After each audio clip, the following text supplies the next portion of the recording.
today's episode of PJ and the Beard, we're going to take a look at a pedal from the JHS 3 series. But before we get into the pedal, I'd like to ask you to consider subscribing to the channel, clicking on the notification bell. Your interaction with us helps us interact with great companies like JHS. And it's another time that we got something in from them through Zzounds. We've had some great experiences with JHS. Josh has been kind to our channel. And today we're looking at his phaser, part of the 3 series. Part of, dare I say, maybe a series that we're doing. Yeah. And we struggled whether we should call it a series, but it says series right on the box. So, and by the way, on the box. So, did a video about this, did a video about that. Right. So, I mean, it was a good idea, I think. You know, let's not just get one of them in. Let's get from both companies in and look at these offerings that run anywhere from like $100 to $130. Mm-hmm. Somewhere in there. This one, I think, $99. Yeah, I think they committed to the 3 series is $99. So, the phaser, 3 knobs and the switch. Mm-hmm. And I didn't pull up the owner's manual. They got blend. Oh wait, I did. You threw it on the floor. I did. Sorry, I threw the. That's right. So yeah, let's real quick, just because I can, blend. Do you want me to read it into an Italiano, Francisco, Japanese, Chinese? Is there an English in here, guys? Allows you to blend the wet and dry signals as you turn from left to right. All the way left is fully dry. All the way right is fully wet. Fully wet can achieve an almost vibrato effect. Rate controls the speed of the LFO. Left is slower, right is faster. Imagine that. That's crazy. But yeah, it's groundbreaking. Width controls the width of the LFO. Left is more mild. Right is more extreme. And so it's kind of interesting looking between these 2 phasers. Mm-hmm. They are labeled differently. Right.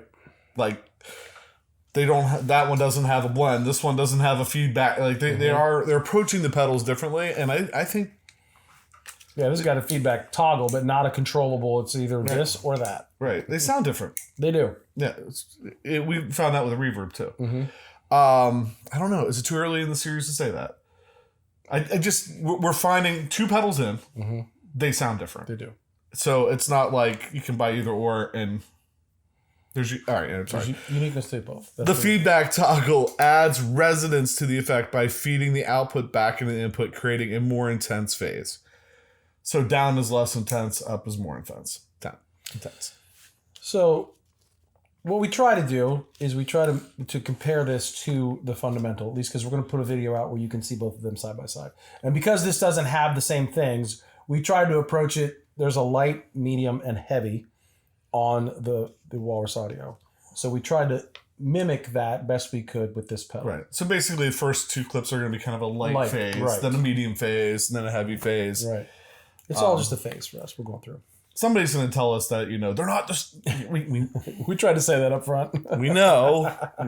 First clip. Yeah, so with the light setting there, the PRS Silver Sky SE through the Tyler JT22, the DLS Echo Tour delay. I think I probably tried to do a little bit of an ode to Steely Dan.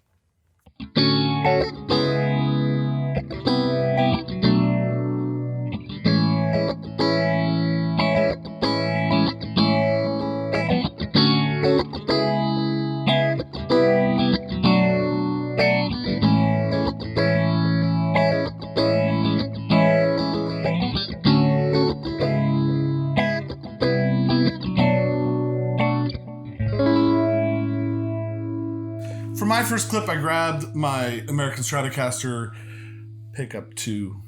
Not that it matters, but I like some single note stuff, like single note rhythmic stuff with a phaser on it. I think I had to speed up faster than I normally would do that, but with the single note stuff, I thought it sounded kind of cool. So if I was gonna, this is one way I would use a phaser.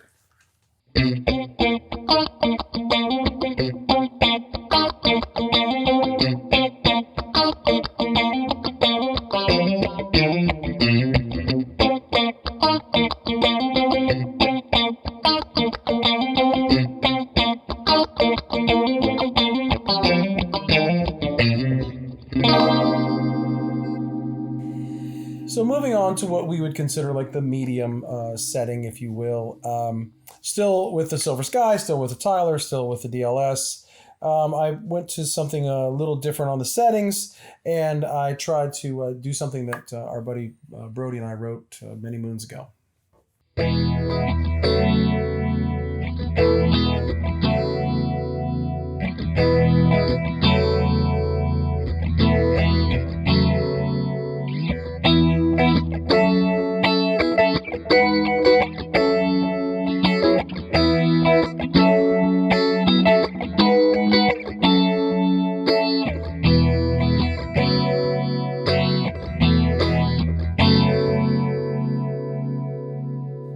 For my second clip, I grabbed the Les Paul Classic, put it in the neck position, pulled that series parallel switch, which gives it kind of that single coil sound.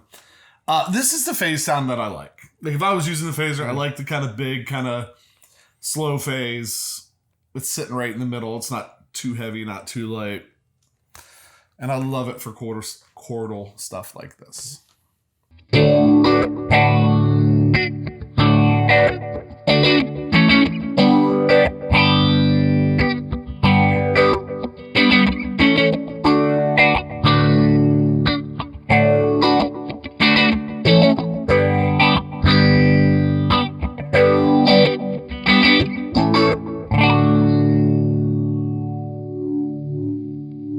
So moving into what we would call probably heavier sounds on the phaser.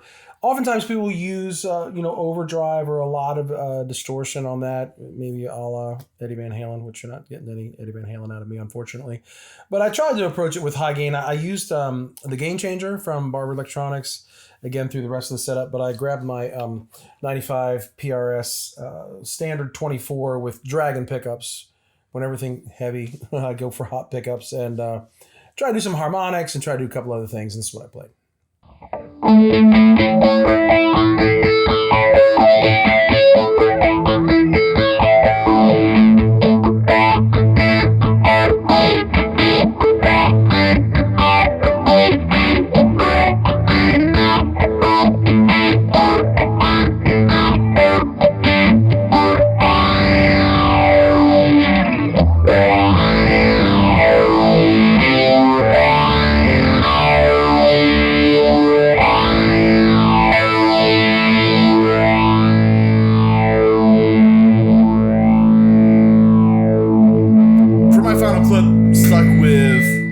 Classic, although a little more traditionally, bridge pickup, full humbucker, Barber Electronics direct drive for me, yeah, and a heavier phase, and just played around with it a little bit.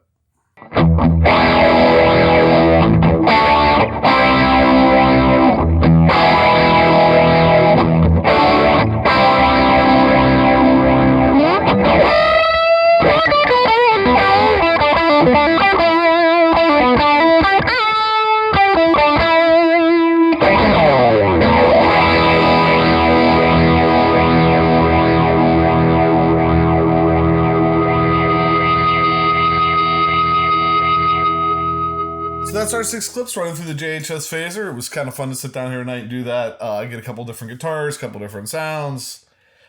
Really nice sounding pedal. So this is the point where we wrap it up. Wrap it up. Here we go. So I find myself all the time when we're doing things going, well, I never really used one like this or like that or whatever. But this is, and it's, I don't know if this is a weird flex or not. I don't know. It's a block logo. No power supply, no light, and trust me, I should have it. I have the box and the warranty card and the sticker. But as you can see, any of the phasers I have used have just had one knob. So you're kind of limited in what you can do. So when you get something like this that has several other controls and a toggle, you can really start to tailor it. And I guarantee that phase 90 is in here somewhere if we know JHS. I like it. I thought it was really warm. I think, and maybe that's the difference of it being analog pedal. I liked it. It didn't take me super long to dial things up, but there is a warmth to this. I really liked it. I liked that he's just like, phaser. Here's a phaser. Yeah. And it all sounded good from what I dialed up. I enjoyed it. I've enjoyed this series overall so far and the 2 pedals that we've done. It is a weird flex for Pat. And if I hadn't sold, because I used to own a block label, no light phase 100. So mine had more knobs. Yeah. And it was a cool pedal, and I really liked it. I used it, but I used it for a little bit and I got out of it. I was like, I don't. And now all of a sudden I find myself using phaser again. And so maybe one of the reasons the first round of these had a phaser in is because I'm like, oh yeah, these are pretty cool again.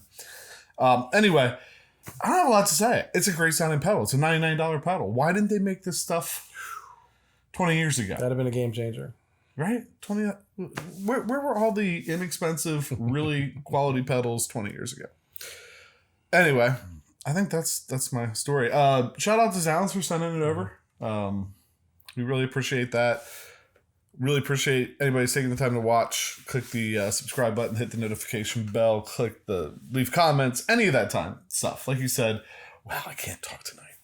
Like you said earlier, man, anytime you interact with the show, it really helps us out. That's what allows us to interact with these people and get cool stuff in for you to check out. I think I was supposed to wrap that up, right? I think you were, and I'll even mention I'll be the sales guy. There's an affiliate link in the description to go check that out on Zzounds' website. Anything else you might want to peruse while you're there. Yeah. So with that, I'm PJ on behalf of the Beard. Reminder: no matter what you hear, you never have too much gear.